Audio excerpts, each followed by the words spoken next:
turut berduka cita dengan keluarga yang kehilangan, dan saya berdoa Bapak-bapak Ibu akan tabah, tegar, percaya kita semua satu keluarga besar. Kita tidak akan membiarkan saudara sendiri memikul beban kita.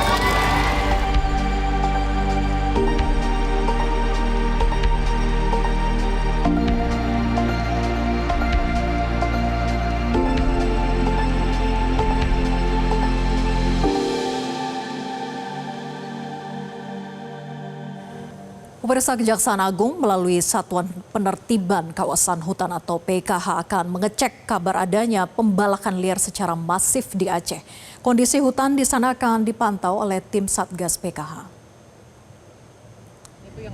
Pengecekan untuk mendalami kabar banjir bandang didasari adanya pembalakan hutan secara masif. Izin penebangan hutan di wilayah Aceh akan dicek satu persatu.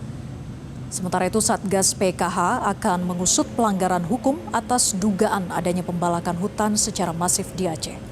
Pendalaman dilakukan setelah penanganan bencana alam rampung. Kapus Penkum Kejagung Anang Supriyatna mengatakan pihaknya akan mengaitkan bencana alam di Aceh dengan pembalakan liar di sana.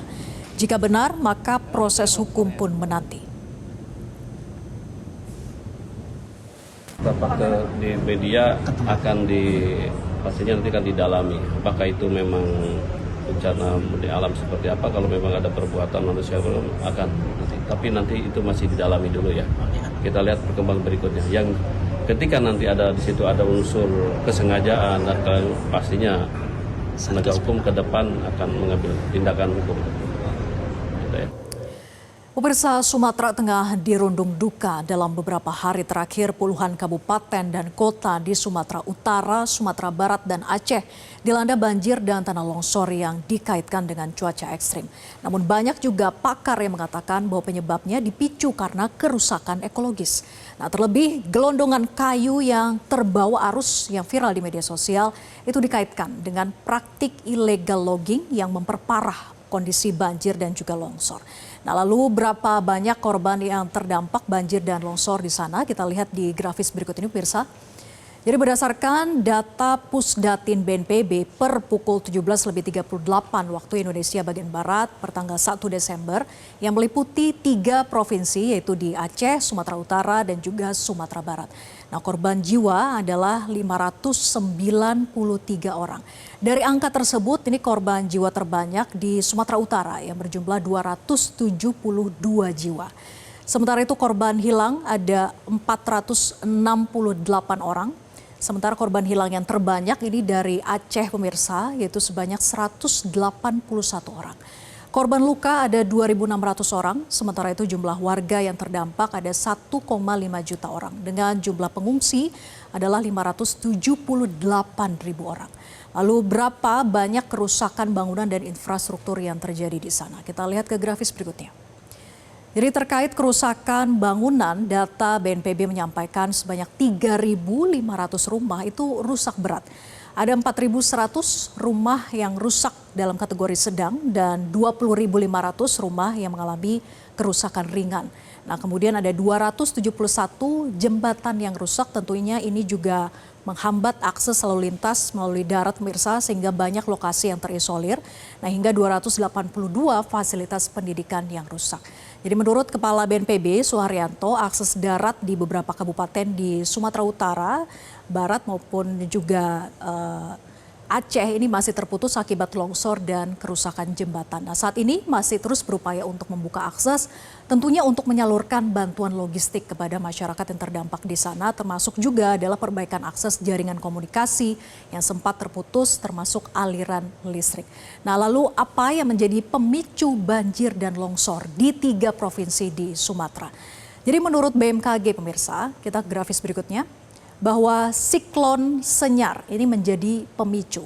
Nah, siklon tropis Senyar yang terbentuk di Selat Malaka itu telah memberikan pengaruh yang signifikan sekali terhadap peningkatan intensitas curah hujan di wilayah sekitarnya termasuk di Aceh, kemudian Sumatera Utara dan juga Sumatera Barat.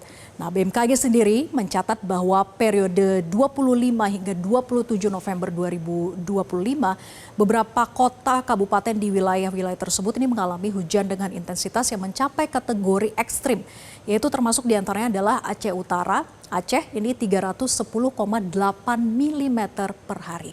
Nah, BMKG juga mengaku sudah memberikan peringatan dini bahkan 8 hari sebelumnya kepada Pemda setempat. Nah, siklon Senyar ini hadir dengan membawa curah hujan yang tinggi. Kejadian ini memang termasuk anomali pemirsa, tetapi tetap menjadi penanda bahwa fenomena siklon tropis mulai sering terjadi di wilayah Indonesia. Walaupun BMKG sendiri menyebutnya sebagai kejadian yang pertama dalam sejarah. Siklon tumbuh di Selat Malaka, wilayah yang sebelumnya diyakini mustahil menjadi lokasi pembentukan siklon karena ini terlalu dekat dengan garis ekuator. Namun faktanya kita lihat hari ini bahwa terjadi karena perubahan iklim yang semakin nyata. Nah, bukan hanya faktor cuaca saja pemirsa, menurut Walhi bahwa faktor kerusakan ekologis ini menjadi pemicunya. Kita lihat ke grafis berikutnya. Jadi bahwa viralnya tumpukan kayu gelondongan saat bencana di Sumatera menurut Walhi ini menunjukkan bahwa pola pembalakan hutan itu sudah terjadi secara sistematis di hulu daerah aliran sungai atau disebut dengan das air dingin. Ini wilayah tangkapan air utama Kota Padang.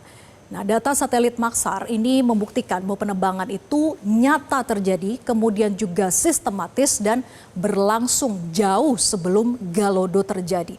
Jadi tidak ada dasar untuk menyebutkan bahwa kayu tumbang itu secara alami saja. Nah, Walhi menganalisis bahwa citra satelit Maxar periode Juni 2021 hingga Juli 2025 ini mengoverlaynya dengan peta kawasan hutan Sumatera Barat dan hasilnya memperlihatkan bahwa pemandangan yang tidak bisa disangkal menurut Walhi bahwa puluhan titik pembukaan hutan tersebar di sepanjang punggungan hulu das air dingin, jalur langsung aliran air ini menuju pantai Air Tawar, lokasi yang ditemukannya kayu-kayu gelondongan pasca bencana. Nah, sementara itu Mendagri Tito Karnavian mengaku akan segera menginvestigasi keberadaan kayu gelondongan yang hanyut bersama banjir Sumatera. Nah, sejumlah pihak menuding bahwa kayu gelondongan itu merupakan hasil penebangan hutan secara liar ataupun illegal logging. Nah, senada juga dengan Walhi pemirsa, pakar UGM ini juga menyoroti kerusakan hutan di Sumatera. Kita lihat ke grafis berikutnya.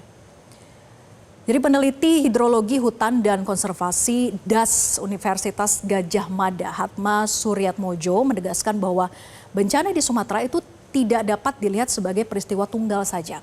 Menurutnya bahwa banjir bandang itu merupakan akumulasi kerusakan lingkungan yang telah berlangsung lama di hulu daerah aliran sungai atau DAS. Jadi ketika hutan rusak, mayoritas hujan itu berubah menjadi aliran permukaan yang langsung mengarah ke hilir.